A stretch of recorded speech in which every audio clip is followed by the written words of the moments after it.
Santiago is nestled in Chile's Central Valley and surrounded by magnificent mountains. With a sleek skyline, it makes a spectacular sight if it weren't for one thing: smog. It's everywhere. As correspondent Joel Richards tells us, Chile is on a mission to change that. It hopes to turn its country, which boasts the strongest economic system in Latin America, into a modern metropolis that is the envy of the environmental world as well.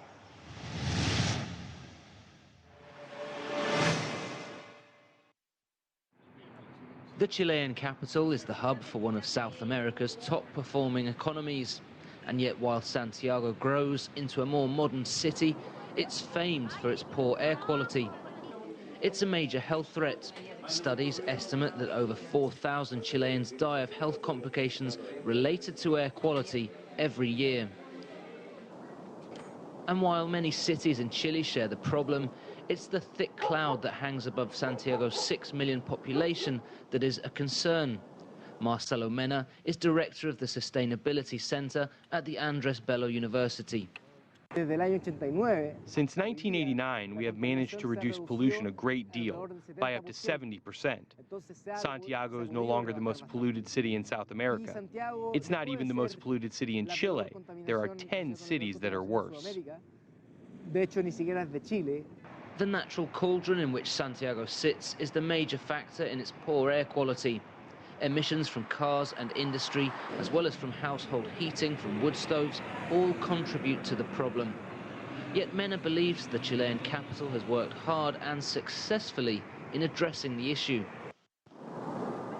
Chile's location adds to a sense of isolation, with the Andes to the east, the Atacama Desert to the north, and the Pacific Ocean to the west.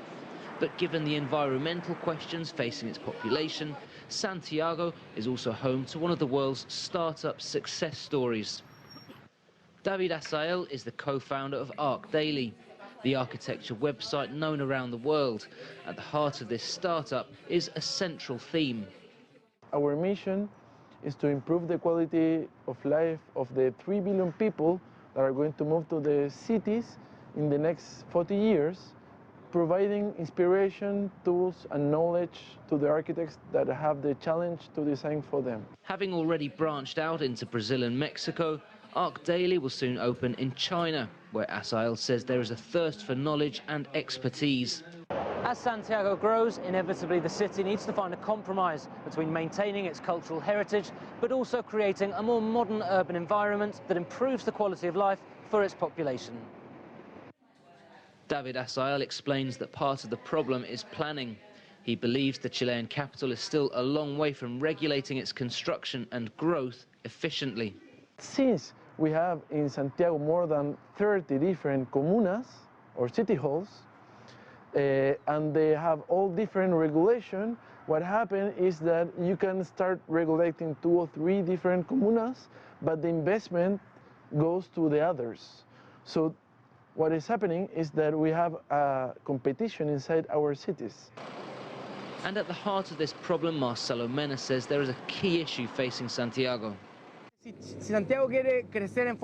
question is whether Santiago wants to grow outwards or more concentrated. Surveys show that nobody wants their neighborhood to change, but we need housing, so something has to give. Areas of Santiago are growing up rather than out, so much so that one neighborhood has become known as Sanhattan. Nothing represents Chile's growth, competition within the city, and the need to look ahead than the Costanera Center. 300 meters tall, it's the highest building in South America. Architect Yves Besançon agrees the need for Santiago to unify its city planning. Besançon formed part of the group that worked closely with the renowned architect César Pelli on the design of the tower. The building was constructed using recycled materials that helped save forests. It uses water from a nearby canal for cooling and will feature a green roof with a large park serving as a green lung. As well as its office space, the centre is the largest shopping centre in Chile. Besançon says the tower represents the direction in which Santiago must move. Son edificios que These are buildings that obey the logic of a sustainable city. Cities must be sustainable, and for that to happen, they must be concentrated and dense. We cannot keep growing outward like an oil spill and not allowing activity to focus in one area, something that increases travel time, creates more energy consumption, and leaves a carbon footprint. The face of one of the region's most dynamic economies is changing. Santiago looks to grow and create a more modern urban centre, while also balancing environmental concerns and maintaining a high quality of life for its residents.